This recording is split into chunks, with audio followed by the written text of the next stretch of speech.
So I went to look for Lunchables and apple juice for Ramsey so he could take it to school. As you guys know, Ramsey only drinks apple juice. Why did I have to go to 5 supermarkets to find apple juice? The juice, the kids juice aisle, I'm not talking the big bottle. I'm talking kids juice that you could put in your kids lunchbox. Empty. At one point, I'm like, I don't even care what juice it is. Any juice. I went to Aldi's. I went to Kroger's, 2 Publix, and I found it at the 3rd Publix, like 20 minutes from my house. That's how far I had to drive.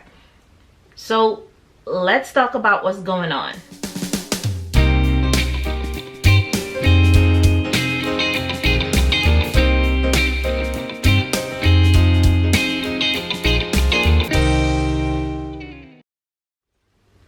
Hey special family, welcome back to another video.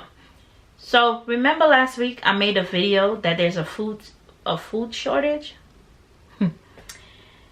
I don't know, correct me if I'm wrong. I'm not trying to install fear or be a conspiracy theorist. All I'm saying is there's no apple juice or any children juice in the supermarket. Anyway, I'm an autism mom, and on this channel we talk about autism and everything in between. If you'd like to be part of the family, click the subscribe button, hit the notification bell. Help me get to 7,000 subscribers. I had 1 pack of apple juice left. So when I have 1 pack left, then I go to the supermarket and stock up for Ramsey so he can have his lunch for school, because I pack his lunch because he's a picky eater. So I'd rather send the stuff he would eat. I went to Publix around the corner. Children aisle, empty. Lunchables, empty. Went to Kroger's, children juice aisle, empty. Lunchables, empty. Went to Aldi's, children juice aisle, empty. Lunchables, empty. Went to another Publix. So the 3rd Publix, I saw 5 last packs of organic apple juice sitting there. Not even the brand he drinks. I didn't even care. I just bought all 5 of them and was like. But what made it, I like to watch international news and local news, because most of us are all stuck on this local news that we don't like to watch international news to see what's going on out there, because if it's happening out there, most likely it'll trickle down to in here, and so far it's been on spot.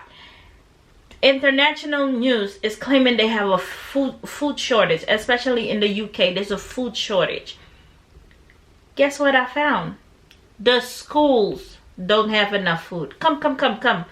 Let me take you to the computer and let's see, because you need to get your house in order. Don't wait for somebody to come on the news and say, my dear Americans, or my fellow Americans, we don't have any food and we don't know when we'll get it. So may God be with us. No, you don't have to wait for that. Go ahead, start stocking up. Stock up with what you can afford. First, you start with what you can afford. Don't go out there just Prime. Amazon Prime accepts food stamp. If you have food stamp and you can find your stuff on Prime, baby, click, add, ship. Today I ordered me a 2nd box of the food that can last for 25 years, because at this point I don't know what's going on, and I have a special needs child to feed. And he only eat a handful of stuff. And if I don't have that handful of stuff, he will give me a handful of hell. So, not up for that. Please, stock up on what you can. Our kids are very picky. The last thing you want is to have hell from a special needs child. If they don't play, they'll give it to you. So, let's go to the computer and let me show you what I found. Alright guys, so this is what I found out today. And as you can see, this is September 13, 2021. And today is the 22nd. Safe Schools tonight. One Green Country school district says that they're suffering from a food shortage, making it difficult to provide students with healthy meals. 2 News Oklahoma reporter Vincent Hill tells us what's causing this as the school makes sure that every child is fed. Vincent. Yeah, Mike, the nutrition director for Sand Springs Schools says kids can't learn if they're hungry, but finding those healthy meals is getting harder to do. Sherry Pearson says feeding a child is not as simple as it may seem. The district is regulated by the USDA, and each meal must pass nutritional guidelines, but the district is trying to figure out how to stay within those regulations, as many distributors and manufacturers are choosing to send most of their food to restaurants and grocery stores.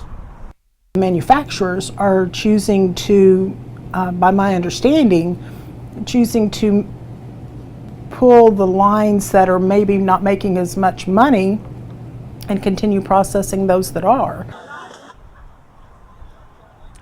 Pearson says because of the shortage, the district is constantly having to change their menu, sometimes daily, based on what food they have available to meet USDA guidelines. Now, coming up tonight at 6, how the district is making sure each child has 2 meals per day. And Yep, school has food shortage, and I so do believe it because children's school items like Lunchables and juice, they don't have it in the supermarket. So if it's not in the supermarket, I believe that schools don't have it. So doesn't this tell you that there's a food shortage? Yeah, if I were you, I would stock up. I would really stock up. There's another video that I found. Let's see what this one's saying. It's great to be here. Thanks for having me. So walk our audience through what have been the biggest drivers during the pandemic for the increase in food insecurity globally. Well, it's really had to do with the global food supply chain and distribution. It goes all the way from making sure that people could get the seeds in order to plant it, that the food that was coming out of the fields could be transported and then get into the shops so that people could buy it. So the global food supply chain has been disrupted at each of those points. And because of that, it's impacted people along the entire global supply chain. And so people that produce food weren't able to, well, some people weren't able to produce the food. If they could produce the food, they couldn't ship the food. When they were able to ship the food, there wasn't anybody to distribute it. And so it's a global supply chain issue that's really driven hunger in different ways in different places. So then how would you characterize the status of global food insecurity before the pandemic versus today? Well, unfortunately, even before COVID hit in 2019, we were seeing a worrisome trend. We had gone from about 640 million people who were going to bed hungry in 2014 to about 690 million people who were going to bed hungry in 2019. So over the course of 5 years, there was an increase, unfortunately, of about 50 million people. But between 2019 and 2020, we had about 155 million additional people who were going to bed hungry, and about 270 million people that were really in chronic hunger. So those numbers had actually about doubled. And so to put that into perspective, if that's about 850 million people. When I started working in food and agriculture and food security 20 years ago. Do you see why it's good to watch news internationally? Don't just watch your local news. Also watch international news because it will trickle down. Like usually you start getting hints from the international news before it hits the US. And by the time it hits the US, it's a little late, but if you follow both news scales, international and national, you can put one and one together. But I'm not going to prolong this video any further. I just wanted to show you guys that there is a food shortage. Even if you put food shortage in the search box, you hit enter. Let's see what we see. Look at this. 2 days ago, Foreign Office Minister quizzed on energy and food shortage crisis and latest cabinet reshuffle. UK supply chain crisis leads the worst food shortage since 1970, and that's 4 days ago.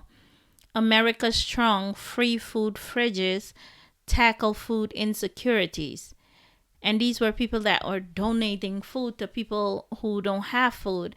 And they put refrigerators in the neighborhoods that are not that great and who struggle with food and stuff. And even those refrigerators don't have food. So that should be telling you something. See, it's all over the world. It's not just the US. It's all over the world that there's a food shortage. And I hope you don't want to fish behind the net. So if I were you, I would stock up and prepare for what's coming, because something is coming. So that's it for today's video, and I'll catch you in the next. Bye.